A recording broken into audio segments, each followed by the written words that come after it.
Mensagens que edificam, ministradas pelo pastor Sidney Ferreira.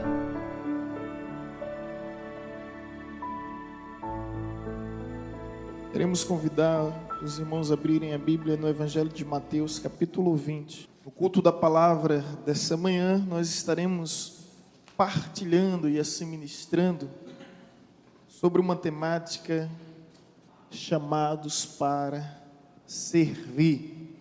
E a minha oração é que Deus, mediante a sua infinita misericórdia, venha de alguma forma falar aos nossos corações. Evangelho de São Mateus, capítulo 20, versículo 28 diz: tal como o Filho do Homem, que não veio para ser servido, mas para servir e dar a sua vida em resgate por muitos. O Filho do Homem, que não veio para ser servido, mas para servir. Senhor, nós te rendemos graça e rogamos a unção do Teu Santo Espírito para que haja o entendimento pleno da Tua Palavra e que dessa forma venhamos crescer na graça e no conhecimento. Te louvo por este momento, te louvo por todos que aqui estão e que o Senhor venha agir de uma forma especial em nossas vidas, em nossos corações. Essa é a nossa oração em Cristo Jesus. Amém, amém, amém. Meus amados, o serviço é uma vocação cristã. E é interessante de que todos foram chamados para servir. E o grande exemplo que nós temos é o próprio Cristo Jesus. E que exemplo, não é, irmãos? Onde a Bíblia nos diz que Ele não veio para ser servido, mas veio para servir. Esse foi o propósito de Cristo ao vir ao mundo, foi justamente servir. E quando nós servimos, nós nos identificamos com Cristo em sua natureza, em sua essência, em seu caráter. Essa é a nossa maior vocação, servir. Existe a tríplice vocação do cristão, e é justamente salvação, santificação e serviço. São chamados dos 3 S. Deus te chamou para ser salvo, Deus te chamou para ser santo e Deus te chamou para ser servo. Repete comigo: salvo, santo, servo. É a tríplice vocação do cristão. São chamados 3 S. Por que eu pedi para vocês repetir? É porque algumas pessoas têm confundido ao longo do tempo, ao longo dos anos da história do cristianismo, os 3 S. Estão confundindo da seguinte forma: salvo, sentado e satisfeito. Muita gente está envelhecendo no evangelho, mas não está amadurecendo, porque entendeu errado. Deus não te chamou somente para vir a Ele, mas sobretudo para ir por meio dEle. E uma das formas de vivermos esse chamado divino em nossas vidas é através do serviço. É nos entregando como servos disponíveis. E o nosso exemplo, se você procura um exemplo, de repente você não encontra, olhe para o lugar certo, olhe para a pessoa certa, e aí você vai encontrar Jesus. Eu fico às vezes imaginando o quão inconcebível é você se deparar com um coronel, com um major, com um brigadeiro, com um marechal, pessoas de altas patentes das Forças Armadas, engraxando a bota de um soldado. Como é difícil, né? De um samango, é que chama? Assim que entra, o pessoal chama samango, né? Você imaginar, é inimaginável algo como isso, né? Então, imagine, não dá para imaginar. Imagina um presidente, né, da República Federativa Brasileira engraxando as botas de um gari. Você não consegue imaginar. É difícil imaginar uma situação como essa. Imagine um diretor de uma universidade, imagine um chanceler de uma universidade, tendo que engraxar o sapato, as botas, do vigilante dessa instituição. É difícil imaginar, mas eu só estou trazendo algumas comparações diante de uma realidade que impõe uma certa hierarquia, para que você venha ter uma noção de que o Senhor do universo, Criador do cosmos, Criador dos céus, Criador da terra e toda a sua plenitude, simplesmente se curvou para lavar os pés dos seus discípulos. E por meio dessa lição, por meio desse exemplo, ele nos deu a lição de que para servirmos precisamos, antes de tudo, humildade para servir.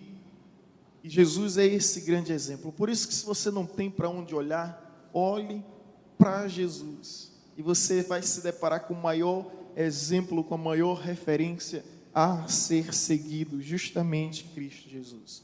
O texto nos diz que o Filho do Homem não veio para ser servido, o Filho do Homem veio para servir.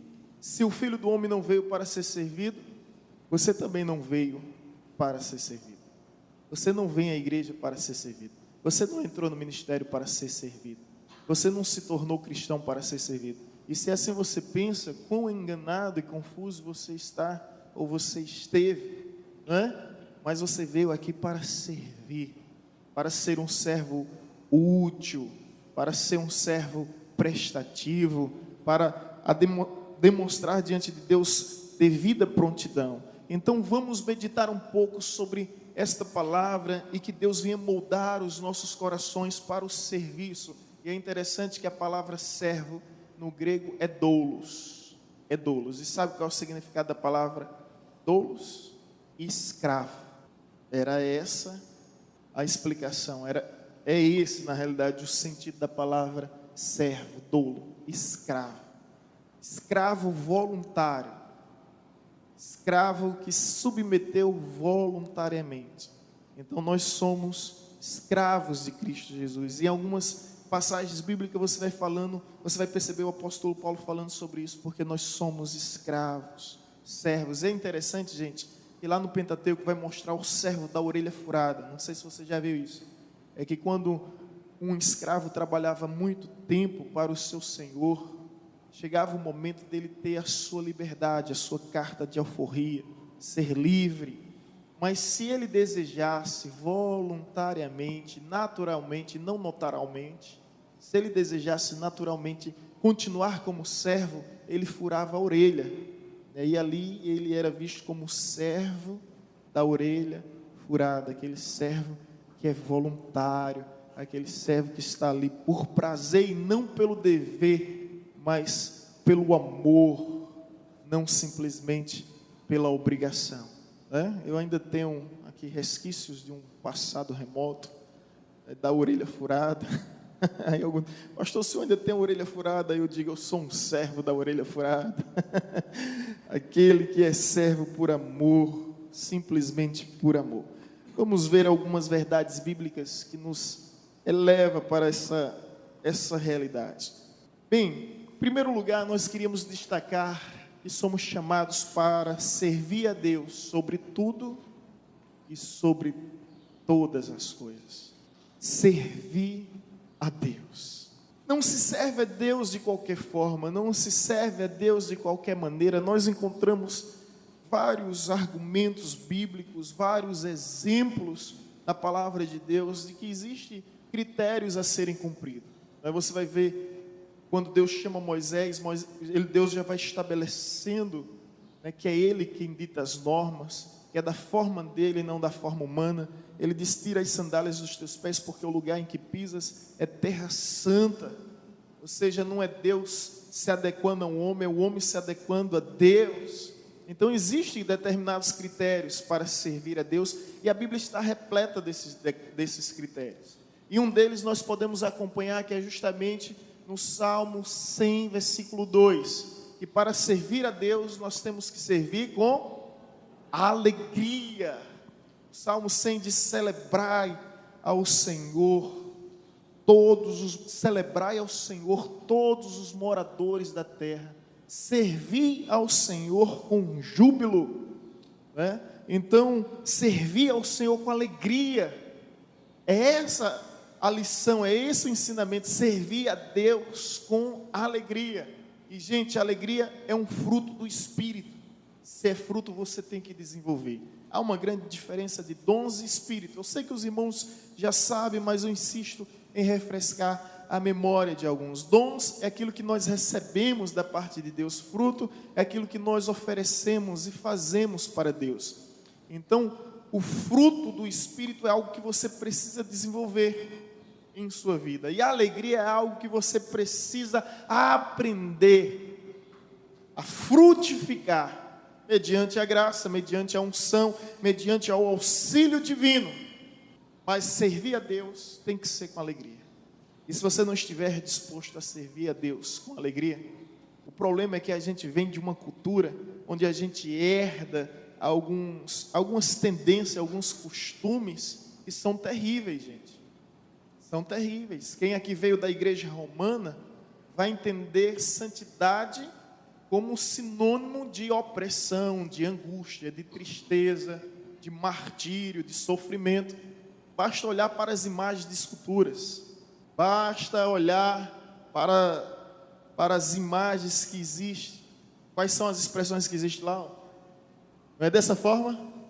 E a gente fica com essa ideia errônea, sabe, concebida por meio de uma cultura de que servir a Deus é algo triste, servir a Deus é algo angustiante.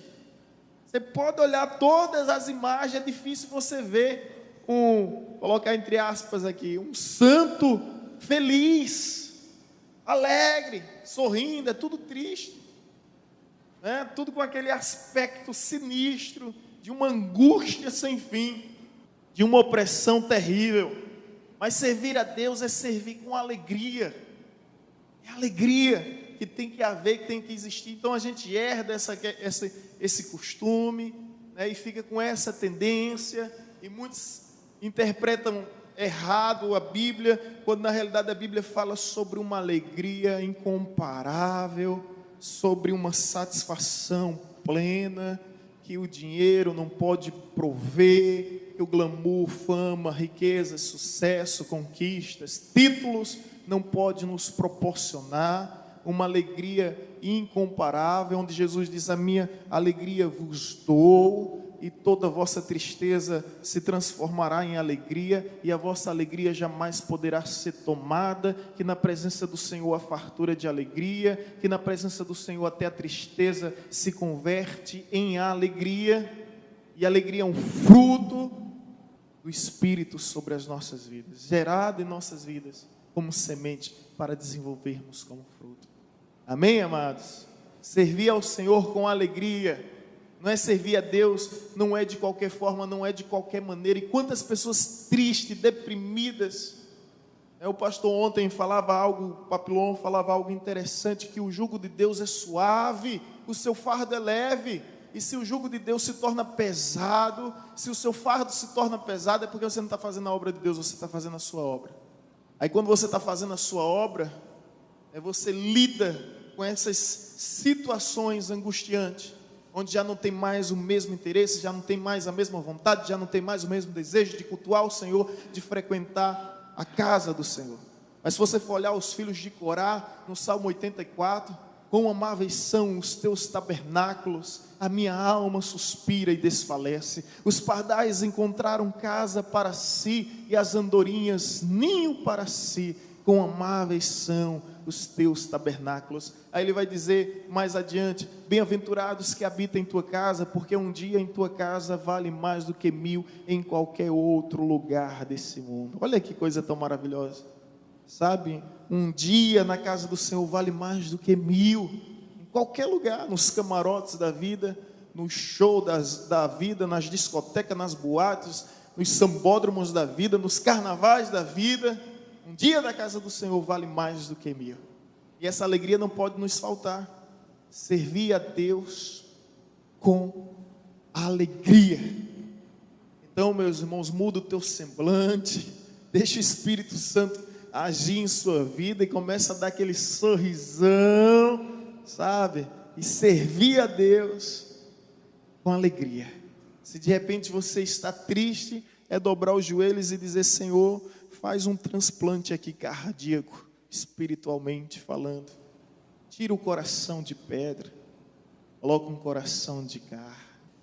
É o que Deus prometeu ao seu povo, né? Colocarei um espírito novo e uma carne nova, e um coração novo. Um espírito novo e um coração novo. Porque às vezes o espírito está velho, o coração está velho, fica empedernido, petrificado. Não é mais sensível à voz do Espírito. Torna-se irredutível. Então nós precisamos dessa cirurgia espiritual. E somente Deus pode fazer. E é uma promessa dele colocar um espírito novo. É uma promessa dele colocar um coração novo. Quantos corações velhos? Pastor Daniel Negueg da África. Qual era o país da África? Angola, né? Ele é angolano, esteve aqui conosco. Ele fala, gente, 40 e poucos dialetos. A África tem muitos dialetos, né?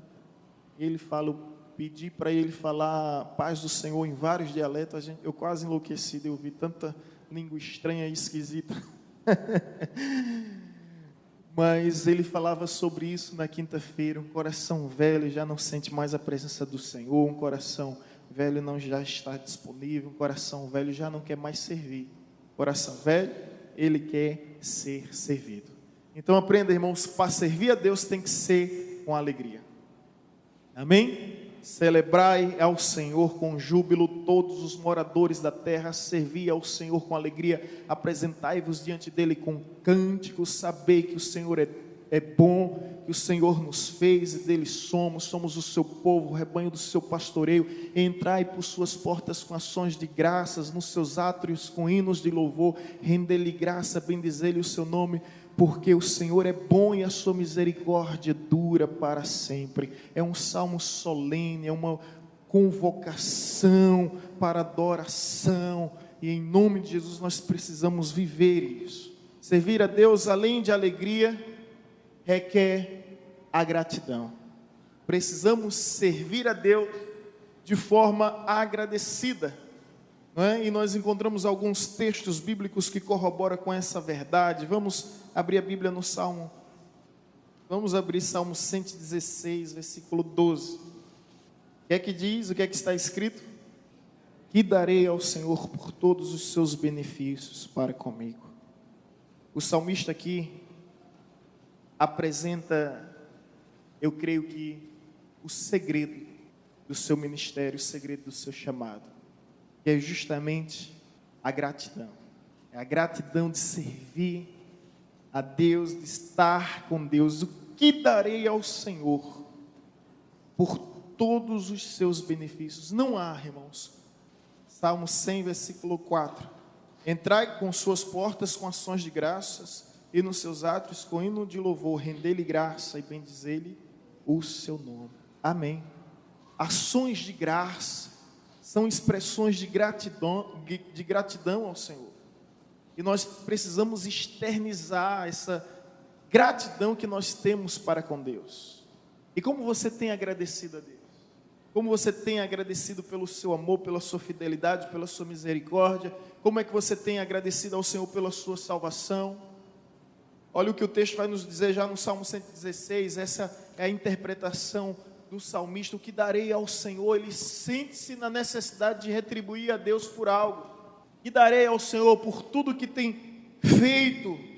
Que darei ao Senhor por todos os benefícios que tem me concedido? Essa é uma angústia, né, que até então o perseguia, dizendo: o que darei ao Senhor? Um dilema, um drama. E agora, o que é que eu farei para o Senhor? Gente, às vezes eu fico impressionado com isso. A pessoa tem 10 anos, 15 anos, 20 anos de igreja.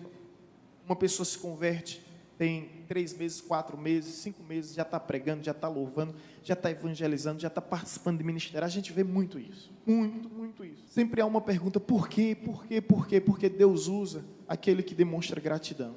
Deus usa aquele que o adora com ações de graça.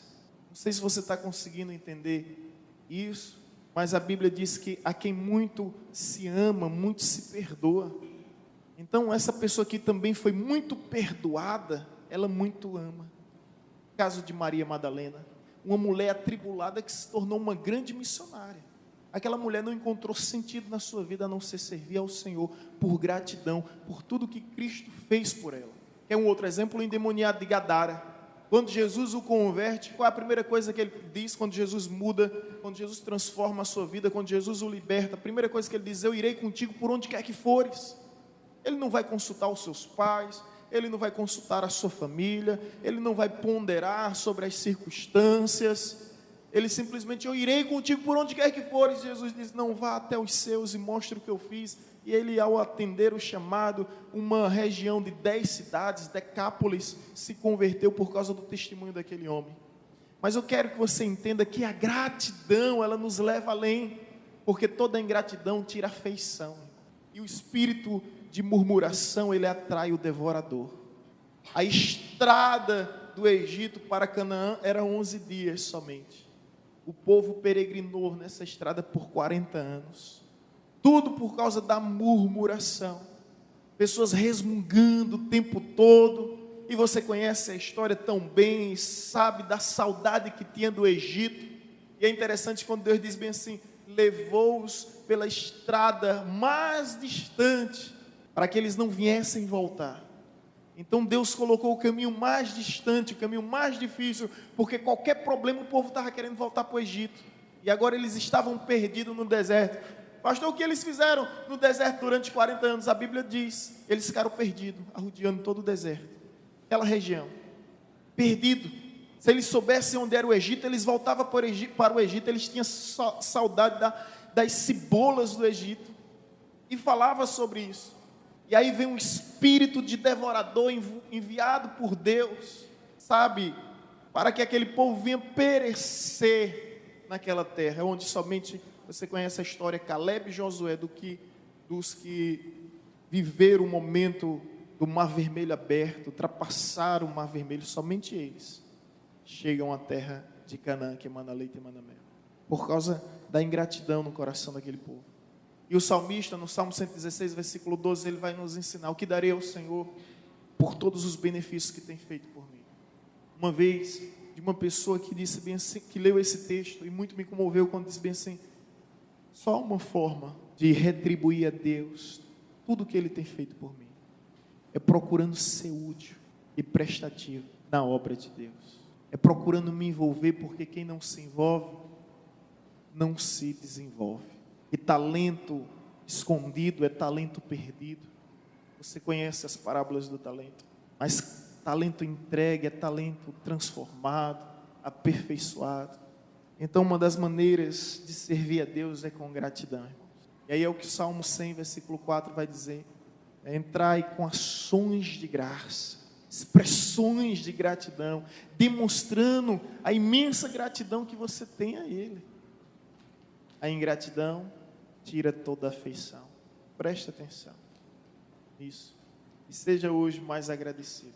Você lembra daquela história muito comum, mas é importante lembrar mais uma vez aqui, muito dita, onde 3 homens sobem ao monte para orar, e um pede cura, o outro pede riquezas, e Deus fica impressionado com a oração daqueles homens, e o outro não pede nada. E Deus manda os seus anjos para ouvir o clamor daqueles homens que estavam tão dedicados, com tamanho ímpeto, empenho, esmero. E o primeiro chega o anjo e Deus pergunta: olha, o que é que o primeiro homem está orando? Ah, Senhor, ele está pedindo cura. Então, Ele conceda o milagre da cura e que ele venha ter saúde. E o anjo assim imediatamente foi. E o segundo, o que é que ele deseja? Ah, Senhor, ele deseja riquezas. Então, lhe conceda o milagre da prosperidade, para que ele seja próspero. E o terceiro, ah, Senhor, o terceiro, ele não pede nada, ele está todo o tempo só agradecendo. E Deus disse: então vá até ele, conceda-lhe tudo o que ele vier a precisar, e não permita que nada venha lhe faltar. O que é que nós aprendemos com isso? E quem agradece sempre recebe mais do que pede, sempre recebe mais do que precisa. E Jesus nos ensina isso no milagre dos 10 leprosos. Os 10 clamam por um milagre. Jesus concede o milagre.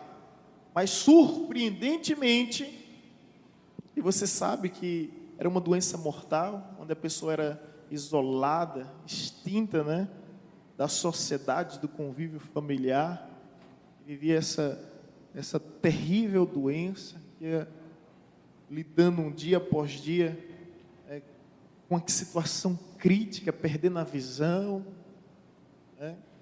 Terrível era a lepra. Então o estado dele, eles estavam cientes que é aguardando a morte chegar, não tem esperança na medicina, não tem esperança nenhuma, aguardando, se acordando todos os dias para ver os que estão vivos contando, sabendo que qualquer momento vai morrer. Aí eles ouvem que Jesus está fazendo sinais, milagres e prodígios como nunca nenhum outro homem fez. Então surge aquela esperança, eles clamam. Jesus cura, os 10 clamam. Quantos Jesus cura? Os 10. Mas quantos voltam? E como é que ele volta? Olha, vamos pensar um pouco. Jesus diz o seguinte para ele: vá mostrar aos fariseus. Na medida que eles vão obedecendo a palavra de Deus, olhando um para o outro, o milagre vai acontecendo. Deus tem poder para fazer o milagre de uma forma repentina e instantânea, isso é um fato. Mas às vezes, antes do milagre acontecer, Deus espera que nós venhamos obedecer a palavra. Então o milagre não foi instantâneo, o milagre foi na medida que eles obedeciam a palavra. E qual era a palavra? Era ir aos fariseus e mostrar como eles estavam. Só que você sair da aldeia ou da caverna dos leprosos é um crime, e pode fazer com que você pague com a vida, porque corre o risco de contaminar outras pessoas, porque a lepra era uma doença contagiosa. Então Jesus, às vezes tem uns detalhes que não podem passar despercebidos. Jesus desafia a fé daqueles homens, e os 10 demonstraram fé, porque ao sair da caverna, ao sair da aldeia dos leprosos, eles estão cientes de uma coisa: se a gente for, e se nada acontecer, voltar, a gente não volta, vão nos matar lá mesmo. Então eles obedecem a palavra, e às vezes o milagre não chegou em sua vida porque você não está obedecendo a palavra. E na medida que ele vai obedecendo a palavra, eles começam a olhar um para os outros, eles começam a olhar para si mesmo, e ele vê ali a palavra de Deus se cumprindo. Eu tenho andado nessa caminhada desde o 1º de janeiro de 2001, foi o dia que eu me converti ao Senhor, que o Senhor me converteu. E ainda hoje eu olho para mim, ainda hoje eu também sou capaz de olhar para alguns amigos que estão caminhando comigo, e ver essa transformação, e ver essa mudança, e ver as promessas se cumprindo, ver o milagre acontecendo. Isso é extraordinário. Então dia após dia a gente vai vendo as mudanças de Deus em nossa vida. Amém, irmãos? Você vai vendo as mudanças no seu filho, nos seus pais, nos seus cônjuges. Você vai vendo essas mudanças, e você vai vendo que já não há mais chagas, já não há mais feridas, já não há mais lepras do pecado, que Cristo está trabalhando. Deixa Jesus trabalhar. Então o que é que acontece? Os 10 são curados, mas há um que volta. E como é que ele volta? Você já parou para pensar? Já prestou atenção? Ele volta pulando, gritando. Olha que coisa, ele volta externizando, de uma forma bem excêntrica mesmo, externizando, uma forma intensa, pulando, saltando de alegria, dando brados de júbilo. E sabe o que é que a Bíblia diz? Você já prestou atenção nesse detalhe? A Bíblia diz: e esse era samaritano. Se a Bíblia nos dá essa ênfase, por inferência, essa é uma interpretação gramatical, logo subentendemos que os outros 9 eram judeus. E a Bíblia diz: e esse era samaritano. Jesus está dizendo bem assim, que os ímpios têm mais facilidade de agradecer a Deus do que os próprios cristãos. Quando um avião de um ateu está caindo, o ateu está dizendo: Senhor, tem misericórdia, socorre, me ajuda, eu creio em Ti. Mas quando é um avião do crente, aí o crente está dizendo: que miséria, que desgraça é essa? Tudo dá errado na minha vida, nada dá certo, aí começa a reclamar, começa a resmungar, né, ao invés de clamar. Então o que acontece? Esse que volta, ele era o quê? Samaritano. Agora o detalhe aqui você já conhece. Jesus pergunta, diz bem, se não foram 10? Onde estão os 9? Levanta-te, porque a tua fé te salvou. E aquele salvor no grego é tanto físico quanto espiritual. Então é Jesus falando, a tua fé te salvou, e o anjo escrevendo o nome daquele samaritano, ex-leproso, escrevendo o nome dele no livro da vida, na hora. É que nós podemos aprender com isso, e quando demonstramos gratidão, sempre recebemos mais. Os 9 foram curados, mas nós não temos a certeza se eles foram salvos. Mas aquele que voltou para agradecer, certamente foi salvo. Então, querido, quer servir a Deus? Comece a servir a Deus com alegria. Comece a servir a Deus com gratidão. Não há como imaginar uma pessoa servindo a Deus de uma forma triste. Não há como imaginar uma pessoa servindo a Deus de uma forma ingrata. Ah, pastor, mas eu não consigo. Romanos 12 explica. Rogo-vos, pois, irmãos, pela misericórdia de Deus, que apresentei o vosso corpo como sacrifício vivo, santo e agradável. Este é o culto racional. E não vos conformeis com o presente século, mas transformados sereis pela renovação do vosso entendimento, para que possais experimentar a sua vontade, que é boa, perfeita e agradável. Romanos 12 explica que vida com Deus é vida de sacrifício. E o sacrifício aqui é o nosso corpo. Esse é um culto racional. Use a mente, raciocine. É o que a Bíblia está dizendo. E agora o culto racional vai dizer o seguinte, que o meu corpo tem que ser um sacrifício vivo, santo e agradável. O que é sacrifício? É um esforço que nós fazemos. É verdade, venhamos e convenhamos que há dia que nós não temos o mínimo ânimo de vir à igreja. É verdade. E aí onde você vai olhar para si mesmo e vai repreender a carne que está prevalecendo contra o espírito, porque essa batalha é cotidiana e é eterna, enquanto nesse mundo vivermos. O espírito milita contra a carne contra o espírito, para que não façais porventura o que é do vosso querer. E é você quem vai determinar quem vai prevalecer, o espírito ou a carne. Então a carne não quer orar, a carne não quer louvar, a carne não quer ler a Bíblia, a carne não quer vir para a igreja.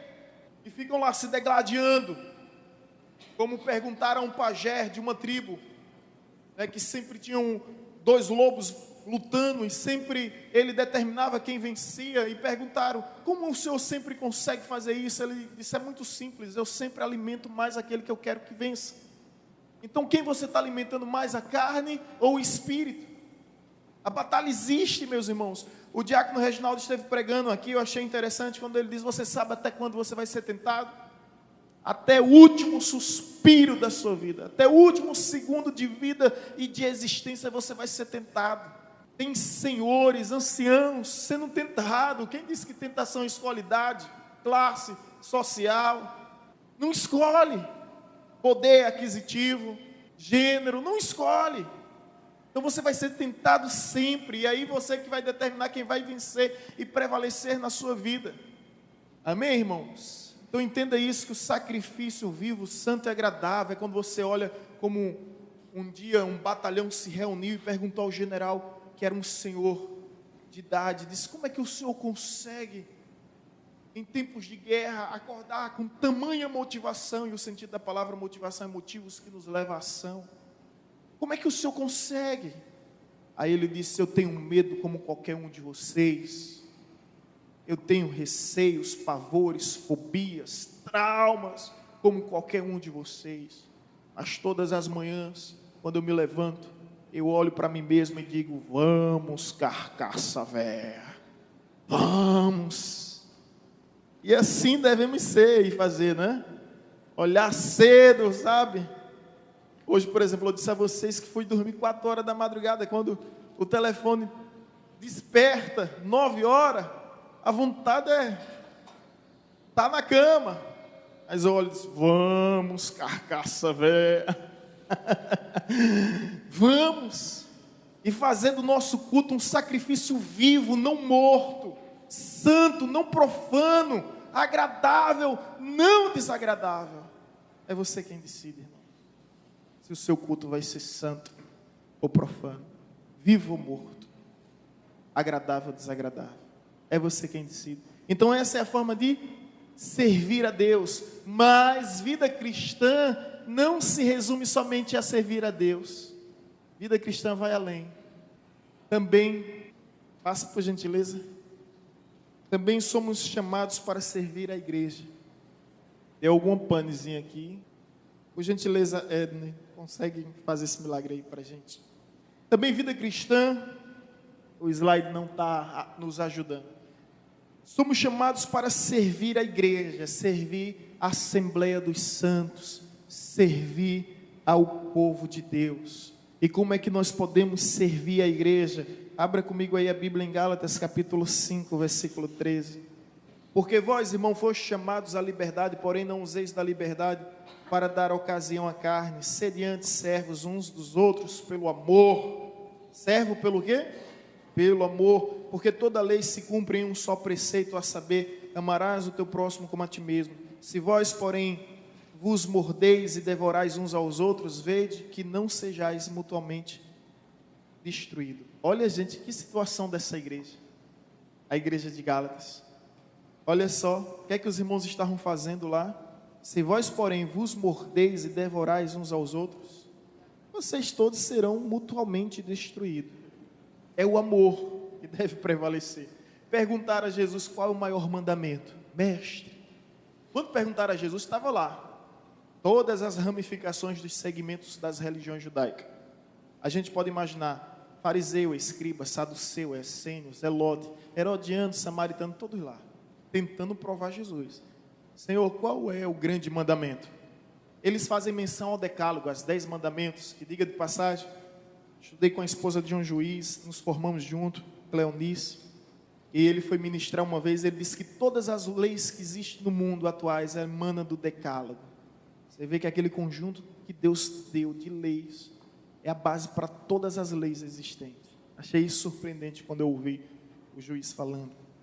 Ele pregou na semana da nossa formatura. Então, existiam as 10 leis, os 10 mandamentos conhecidos, mas além dos 10 mandamentos, tem uma classe que define os mandamentos como leis morais, existem as leis cerimoniais. Existia 613 leis. 613 leis. Então era muita lei. E o povo chega para Jesus agora e pergunta: mestre, qual é a maior lei, qual é o maior mandamento? O que é que Jesus disse? Amarás a Deus sobre todas as coisas. E o próximo semelhante a esse, ele vem equivalendo. O próximo semelhante a esse qual é? Amar ao próximo como a ti mesmo. Então, logo entendo que é impossível amar a Deus se não amar o próximo. Logo entendo que só há uma forma de amar a Deus, que é amando o próximo. Então, servir a igreja com amor. Veja o que a Bíblia nos diz no texto que foi lido: porque a lei se cumpre em um só preceito, a saber, amarás o teu próximo como a ti mesmo. Então, servir a igreja em amor, servir a igreja por amor, servir a igreja com amor. E não venhamos fazer da nossa liberdade libertinagem, porque a nossa vocação é essa: servir com amor. É difícil, Jesus não disse que seria fácil, não foi fácil para ele, não vai ser fácil para ninguém. Mas quando ele emprega o verbo amar, ele emprega sempre no imperativo, denotando uma ordem: amai os vossos inimigos, amai os que vos perseguem. Isso é evangelho, gente. E evangelho é sermos moldados, confrontados sempre, senão no evangelho. O apóstolo Paulo diz: não que eu tenha alcançado a perfeição. Se Paulo, que subiu ao terceiro céu, ouviu palavras inefáveis que aos homens não é lícitas pronunciar, ele diz isso, imagine eu e imagine você. Não que eu tenha alcançado a perfeição, mas uma coisa eu faço: esqueço-me das coisas que para trás se fica, prossigo para o alvo, para o prêmio da soberana vocação em Cristo Jesus. Existe um alvo, e o nosso alvo é Jesus. Nosso alvo é a coroa da glória que um dia receberemos das mãos do grande mestre Jesus.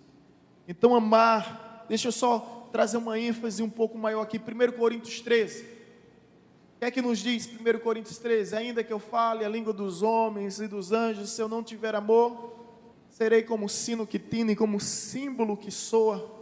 Ainda que eu tenha o dom de profetizar, conheça todos os mistérios e toda a ciência, e distribua as minhas riquezas entre os pobres, e entregue o meu próprio corpo para ser queimado, se eu não tiver amor, isso nada me adiantará. E aí você conhece o texto: o amor é paciente, é benigno, não se ufana, não se ensoberbece, não se conduz inconvenientemente, não se exaspera, não se regozija com o mal, mas se alegra-se com a verdade. O amor tudo sofre, tudo crê, tudo suporta. O amor jamais acaba. É isso que a Bíblia diz. O amor tudo crê, tudo sofre, tudo suporta e tudo espera. Me acometeu um lapso agora. São 4 coisas assim que você... O amor tudo crê, tudo sofre, é espera mesmo, tudo suporta. Vamos tirar a dúvida. Eu ainda estou com dúvida se é tudo espera. É isso mesmo? 1 Coríntios: tudo sofre, tudo crê, tudo espera e tudo suporta. É isso mesmo. Isso é o amor. Agora vê bem, vamos explicar 1 Coríntios 3, uma hermenêutica simples. Sabe o que é que o texto está querendo dizer aqui? E sem amor, nada adianta o que você venha falar. Sem amor, de nada adianta o que você venha fazer. Sem amor, de nada adianta o que você venha distribuir. Sem amor, de nada adianta o que você venha conhecer. Sem amor, de nada adianta o que você venha sacrificar. É isso que o texto está querendo falar. E eu acho isso muito forte, irmãos. Porque sem amor, nosso discurso, por mais eloquente que seja, torna-se evasivo. Sem amor, podemos falar os dialetos dos homens e os idiomas dos anjos, mas ressoa como sino. Tem um tecladista aqui? Tem um teclado? Ah, tá, não, só teclado, né? Eu ia pedir para o tecladista fazer o barulho do sino. Nos primeiros 3 toques, né? Os primeiros toques é agradável. Mas fica imaginando aquele barulho, todo barulho repetitivo incomoda, não é? É o que Jesus está querendo, é o que Deus está querendo falar. É todo discurso. Então, esse é o nosso chamado para servir a igreja com amor. Agora, outra verdade, além de amor, servir a Deus servir a igreja com graça. Vamos para 1 Pedro 4,10. 1 Pedro 4,10. 1 Pedro 4,10. Irmãos, encontraram? Servir a igreja com graça. O que é graça? Favor imerecido, né? De graça recebemos e pela graça nós oferecemos. Olha o que diz o texto, 1 Pedro 4,10. Servi uns aos outros, cada um conforme o dom que recebeu, como bons dispenseiros da multiforme graça de Deus. Amém? Servir a Deus com graça. O que é que isso significa? Deixa eu tentar te explicar aqui de uma forma muito prática. Servir ao Senhor como bons dispenseiros, né?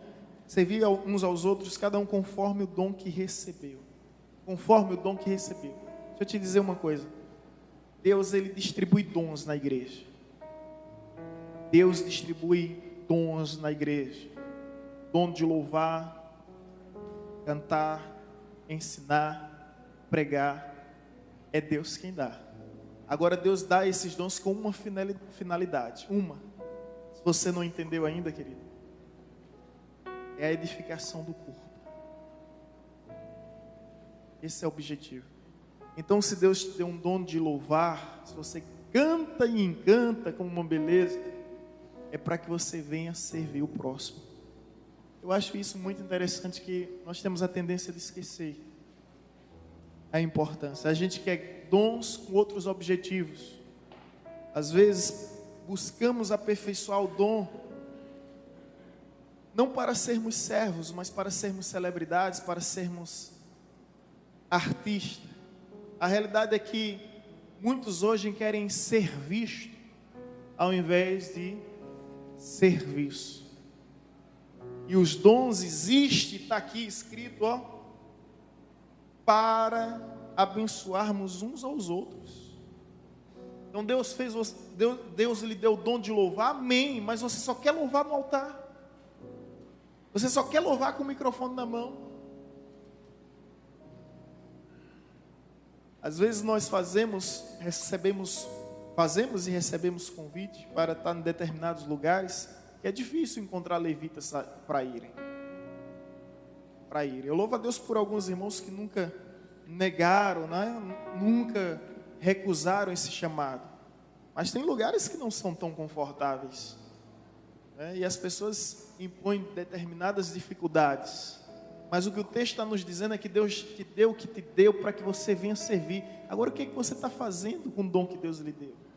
O que é que você está fazendo com o talento que Deus te deu? Está escolhendo um público? Está escolhendo um lugar? Está escolhendo um local? Que chamado é esse? Que graça é essa? Então, servir uns aos outros, cada um conforme o dom que recebeu. Deus te deu esse dom para que você venha servir um ao outro e servir a igreja, servir a comunidade e a Assembleia dos Santos. Servir a igreja com graça. Amém, amados? Próxima lição, vamos para o próximo slide.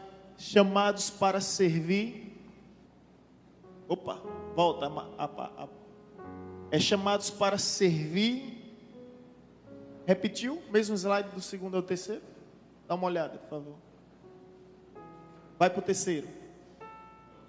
É o mesmo, então mais um equívoco aí cometido. Eu vou mostrar aqui. Chamados para servir a comunidade. E como nós podemos servir a comunidade? A Bíblia nos fala de boa vontade.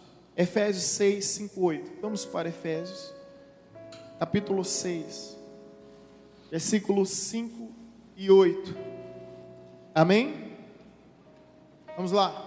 Quanto a vós outros, servos, obedecei a vosso Senhor segundo a carne, com temor, tremor, na sinceridade do vosso coração como a Cristo, não servindo à vista como para agradar a homens, mas como servos de Cristo, fazendo de coração a vontade de Deus, servindo de boa vontade como ao Senhor e não como homens, certo que cada um, se fizer alguma coisa boa, receberá isso outra vez do Senhor, quer seja servo, quer livre. E vós, senhores, de igual modo procedei para com eles, deixando as ameaças, sabendo que o Senhor, tanto deles como o vosso, está nos céus, e que para Ele não há acepção de pessoas. Servir a Deus de boa vontade. Você quer servir a comunidade de boa vontade. Isso porque para ser um bom servo, para ser um servo de Deus, você tem que aprender a ser um bom funcionário. O que o texto está falando aqui, em vários aspectos, é que você tem que honrar o patrão. É que você tem que honrar a liderança. Você quer servir a Deus? Vou te dar uma dica extraordinária.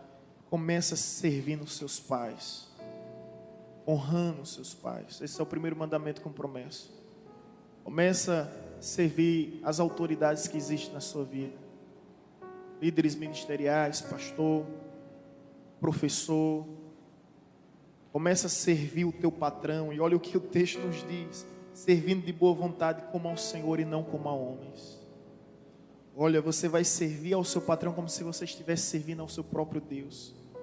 Aí diz o texto, certo que cada um, versículo 8, se fizer uma coisa boa, receberá isso outra vez do Senhor. Ou seja, Deus vai te retribuir. É forte, né, gente? Pelo favor prestado ao seu patrão. Então, servir a comunidade com boa vontade. Quando Michelangelo foi contratado pela Igreja Católica para desenhar a Capela de Sistina, o teto, ele foi contratado. Ele passou dias, meses, se dedicando lá ao teto daquela capela. Eu gosto muito desse exemplo. Porque em todo lugar tem um crítico, e todo crítico não faz nada. Qual é a obra de um crítico? Você não vê crítico fazendo nada, porque a obra dele é só censurar, só criticar. Ele perde tanto tempo observando, né, o trabalho dos outros, que eles não fazem nenhum trabalho.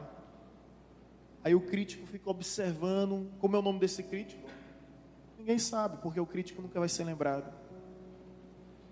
Aí o crítico chega para Michelangelo e diz bem assim: por que você dedica tanto tempo tempo em um lugar que ninguém vê. Michelangelo para, olha para ele e diz: mas Deus verá. Precisou responder mais nada. Todo mundo entra na Capela de Sistina, não pode tirar foto, não pode filmar, não pode fotografar, mas todo mundo entra para lá e fica assim, ó, abismado, estonteante com tamanha beleza, como se fosse abduzido por uma admiração, sabe, extraordinária, porque a perfeição foi considerada como uma obra perfeita, é o teto da Capela de Sistina. Isso ele está no teto. Então, se você for fazer, seja lá para quem for, atenda isso aqui, ó, servindo de boa vontade como ao Senhor e não como a homem. Alguém te contratou o teu serviço? Faça o melhor. Você está trabalhando em algum lugar? Faça o seu melhor. Dê o seu melhor. O melhor de si. Amém? Então servir a comunidade, servir de boa vontade, mas também servir de todo o coração. Colossenses capítulo 3. Colossenses capítulo 3. Amém? Colossenses capítulo 3, versículo 22 e 24 diz: servos, obedecei em tudo ao vosso Senhor segundo a carne, não servindo apenas sob vigilância, né? Visando tão somente agradar homens, mas em singeleza de coração, temendo ao Senhor. Tudo quanto fizerdes, fazei de todo o coração, como para o Senhor e não para homens, ciente que recebereis do Senhor a recompensa da herança. A Cristo o Senhor é que estáis servindo. Amém? Olha que interessante, irmãos, versículo 22. Servos, obedecei em tudo ao vosso Senhor segundo a carne, não servindo apenas sob vigilância. O que é servindo sob vigilância? São pessoas que só trabalham quando sabe que o patrão está vendo.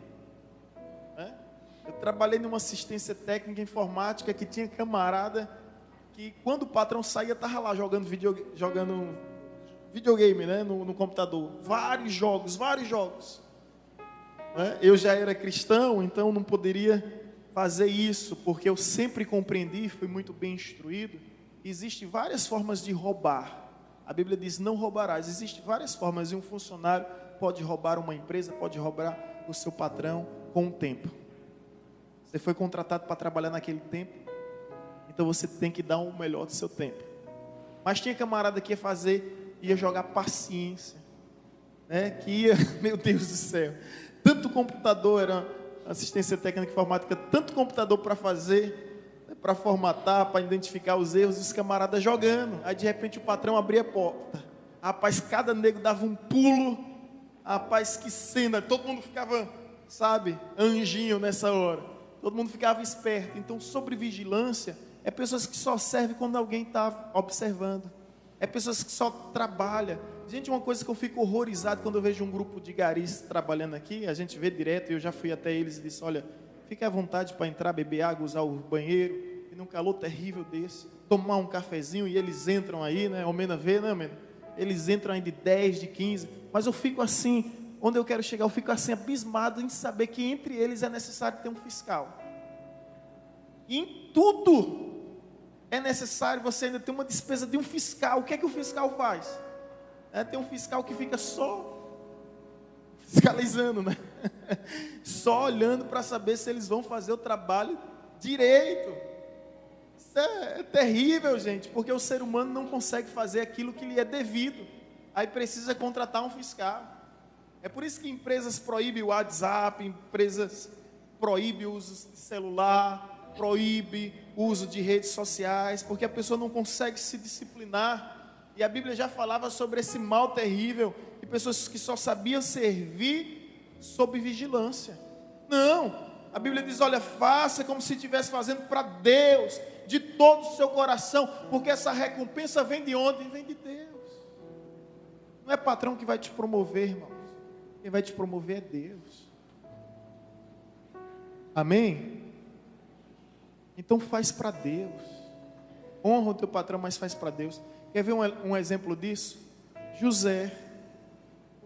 José foi bênção onde passou. Na casa do seu pai ele foi bênção, na casa de Potifar ele foi bênção. Em tudo que é lugar que colocava José, ele era bênção e assim ele crescia. Agora eu pergunto, José foi o que fez porque fez para Jacó? Não. Foi o que fez porque fez para Potifar? Não. Para Faraó? Não. Sobretudo para Deus. O compromisso de José era com Deus, e quando chegou a hora de Deus promover, Deus não consultou o tempo, não consultou as estações, não consultou a economia do seu país. Deus simplesmente fez de uma hora para outra. Ele dormiu escravo, mas quando acordou governador de todo o Egito, porque Deus é quem promove, Deus é quem honra, e você tem que fazer para Deus. Esse é o mal terrível da gente querer fazer simplesmente quando tem alguém nos vendo, alguém nos observando, que Michelangelo veio nos ensinar. Deus verá. Deus verá. Por fim, coloca por gentileza no último slide. E aqui a gente está falando, irmãos, sobre algo que eu preciso dar uma ênfase. Eu não posso concluir sem falar sobre isso. Último slide, por gentileza. Eu queria muito que vocês me ajudassem abrindo a Bíblia. Sabe qual é o nosso mal? Eu já contei aqui algumas vezes, permita-me repetir. Alguns não ouviram, outros vão refrescar a memória. Sabe qual é o nosso mal? Eu falo dos evangélicos. É que nós nos acostumamos e nos conformamos com a salvação.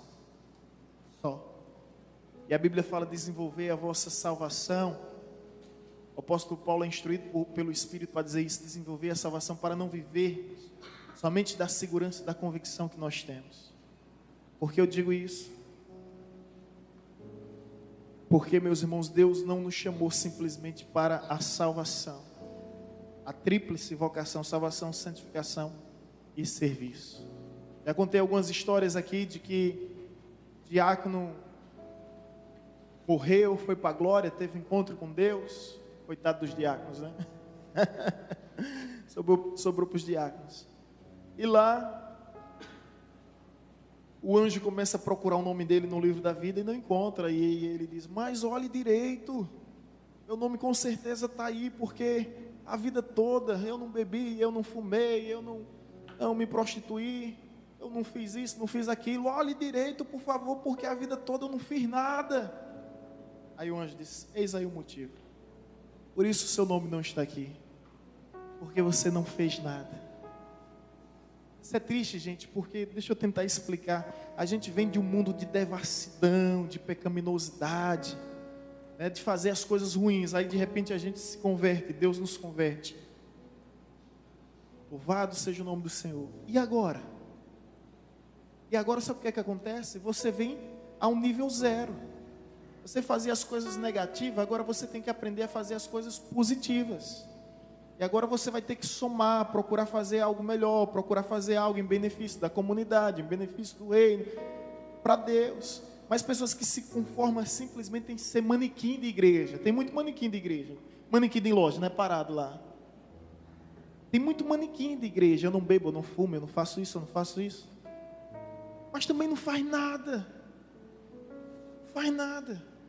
O que você faz? Nada. Sabe, uma outra história envolvendo também diácono, são as histórias que a gente escuta por aí, né?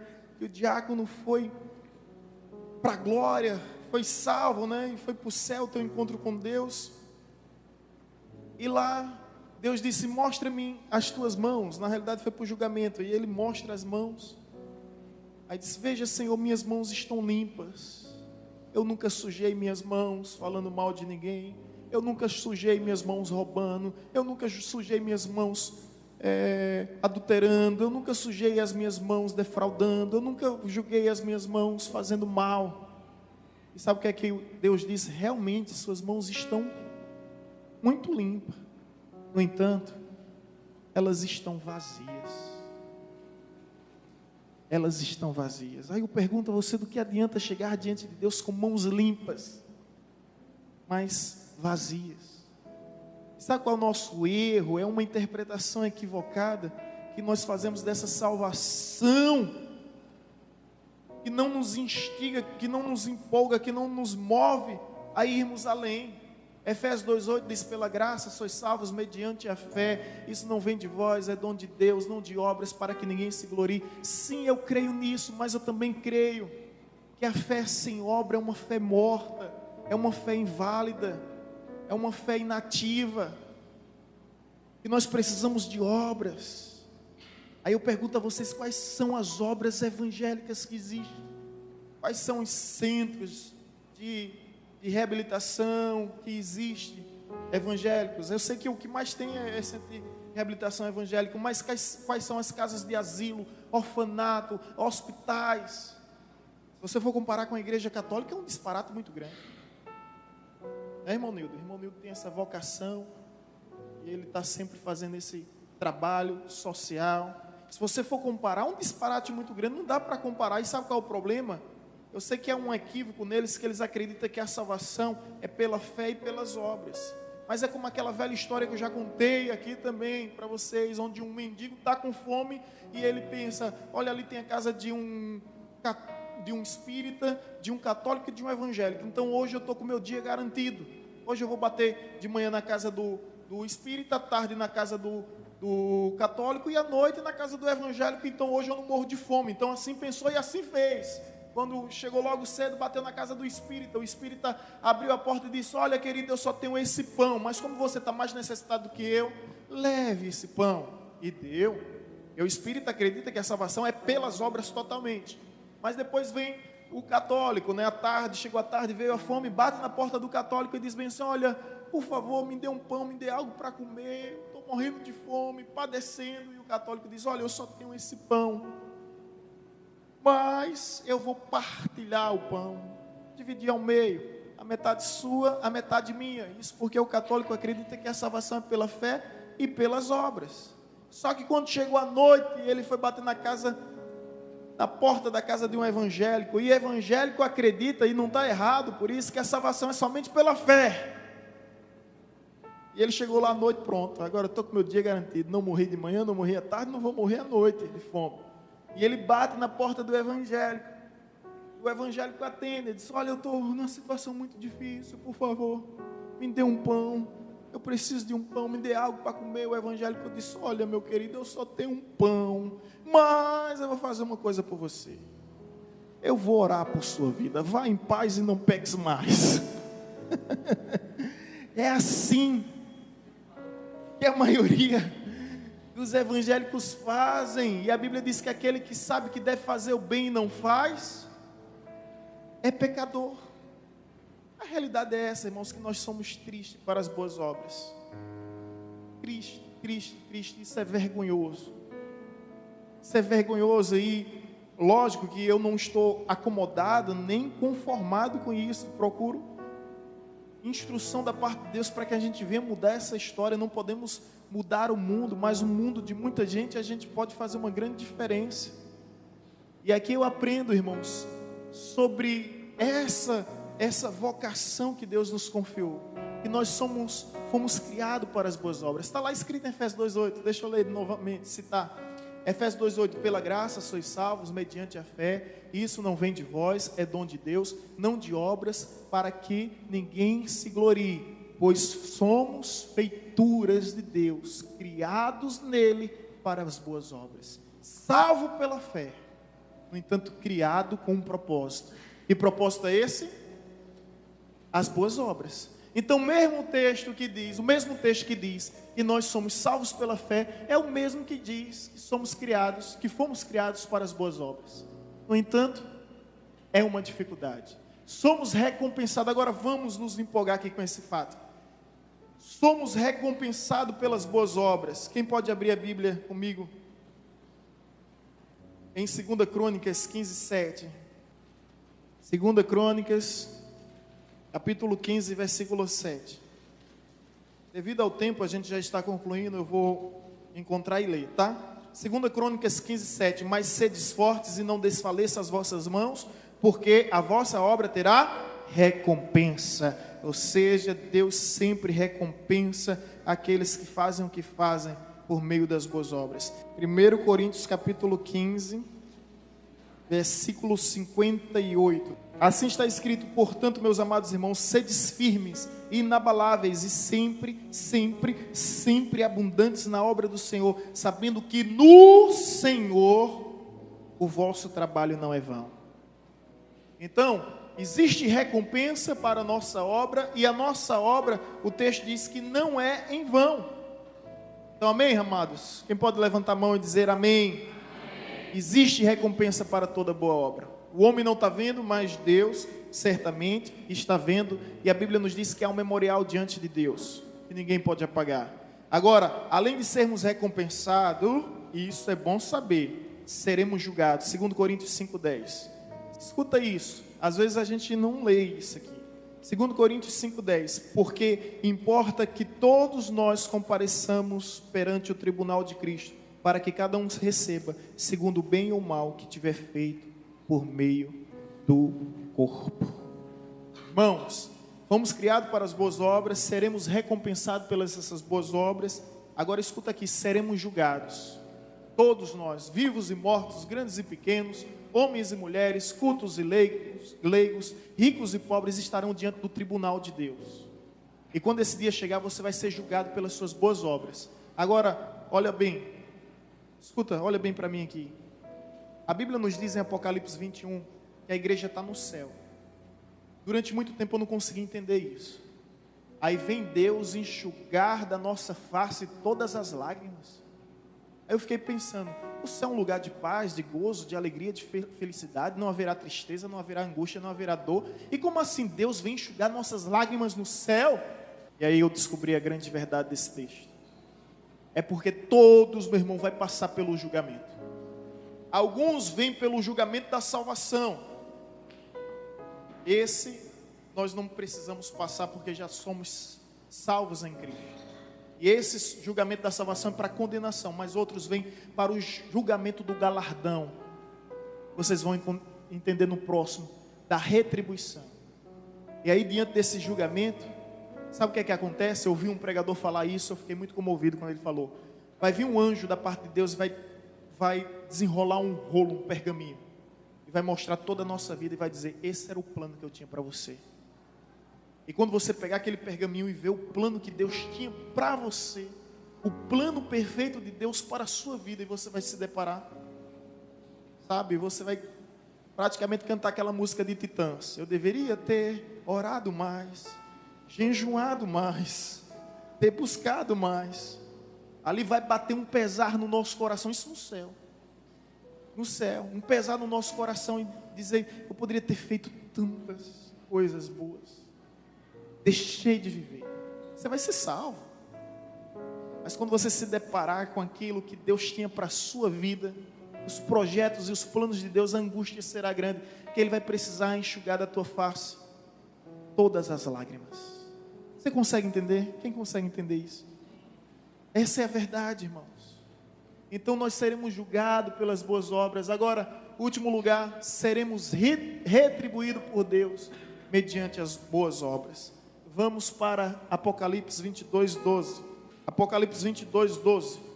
Olha o que a palavra do Senhor nos diz: eis que venho sem demora, e comigo está o galardão, e tenho para retribuir a cada um segundo as suas. Nós seremos retribuídos segundo as nossas obras. Está escrito. E tenho para retribuir a cada um segundo as suas boas obras, né? As suas obras. E agora vamos por fim para Mateus 16, 27. Mateus 16, 27. Porque o Filho do Homem há de vir na glória de seu Pai, com os seus anjos. E então, é que Ele há de fazer? Retribuirá a cada um conforme as suas obras. Então, recapitulando e concluindo: salvos pela fé, criados para as boas obras, julgado pelas boas obras, recompensado pelas boas obras, retribuído pelas boas obras. Não se esqueça, servo das obras. Enfim, preciso salientá-los da verdade de que quando Jesus vier em sua glória, em sua formosura, com todo o seu poder, esplendor e majestade, Ele há de chamar a cada um pelo nome. Que privilégio ter o nosso nome citado na boca do Mestre, mencionado sobre os 4 cantos do universo. E o que eu acho mais surpreendente é que ninguém será conhecido pelos títulos que conquistou aqui. Ninguém será conhecido pelos cargos eclesiásticos. Diácono, presbítero, pastor e tantos outros que têm surgido na pós-modernidade, como um bispo, apóstolo, patriarca, até reis. Tem pastor que foi consagrado a rei nos Estados Unidos, ele é rei da igreja. Daqui a pouco vão colocar um semideus aí. Espere e verás, semideus. Ninguém vai ser conhecido pelos cargos e pelos títulos. Quero chamar o mestre, quero me chamar meu doutor. Não, sabe o que é que Deus vai fazer nesse dia? Vinde, meu servo, bom e fiel. Foste fiel no pouco, sobre o muito eu te colocarei. Entra no gozo do teu Senhor, preparado desde a fundação dos séculos. Seremos conhecidos por servos. Não haverá mais títulos, cargos, nomenclaturas. Servos. Agora o servo que sobe é o servo bom, é o servo fiel. Pensando nisso tudo, às vezes eu fico aqui a me questionar. Quanto tempo da nossa vida nós não investimos em busca do acúmulo de riquezas e de bens materiais? E Jesus nos fala sobre os tesouros do céu. E Jesus diz: não acumulei riquezas na terra, onde a traça, a ferrugem corrói e os ladrões roubam, mas juntei este tesouro no céu. Como assim? Você já parou para perceber? Existe uma poupança no céu? Já parou para perceber? Sim, existe uma poupança no céu. E toda boa obra que nós praticamos nessa terra é justamente acrescentado nos céus. Os nossos atos de bondade aqui irão reverberar por toda a eternidade. Aqui você vai passar 70 anos. Depois de 70 anos você vai ser teimoso já. A Bíblia diz no Salmo 90 que depois dos 70 é o quê? É enfado e canseira.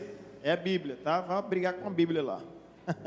A Bíblia diz que depois de 70 é enfado e canseira. É problema de junta e de encosta.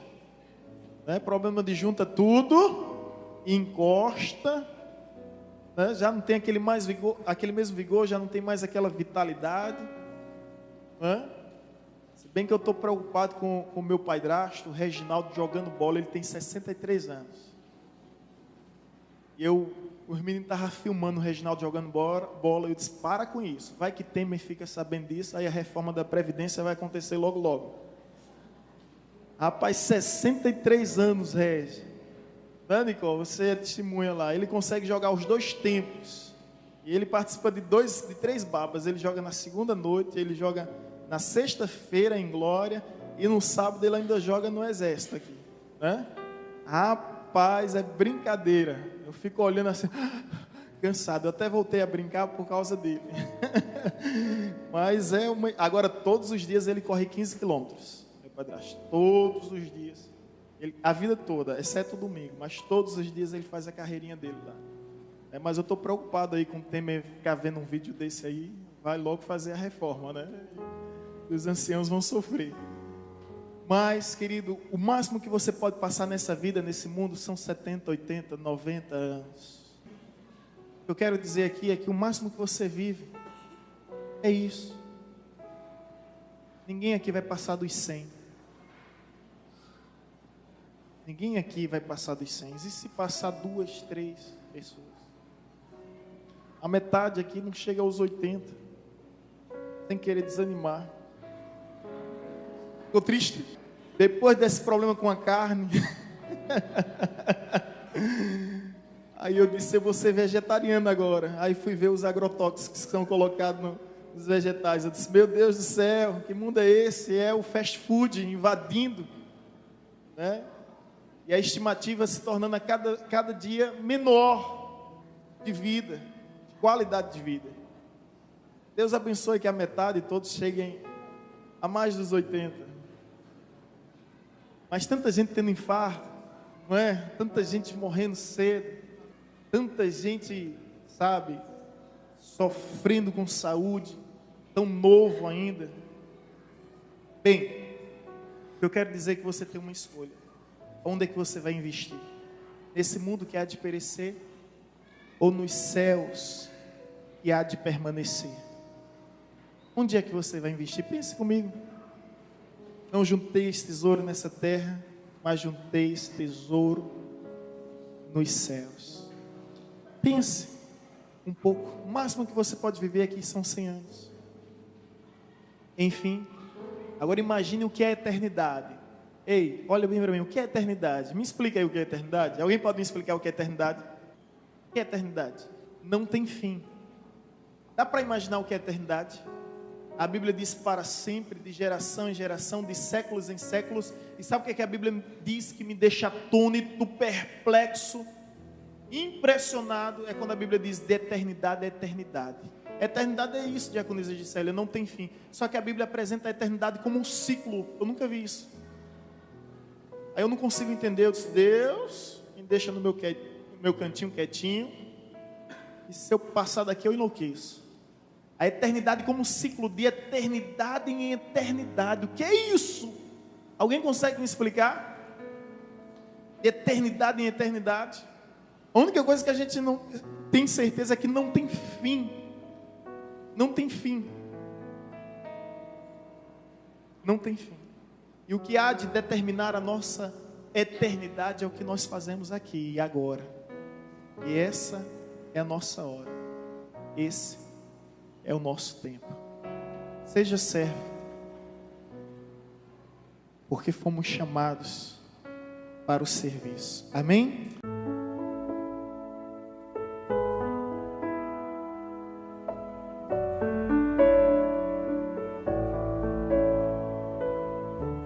Você acabou de ouvir uma mensagem ministrada pelo pastor Sidney Ferreira, da Igreja Batista Evangelizadora.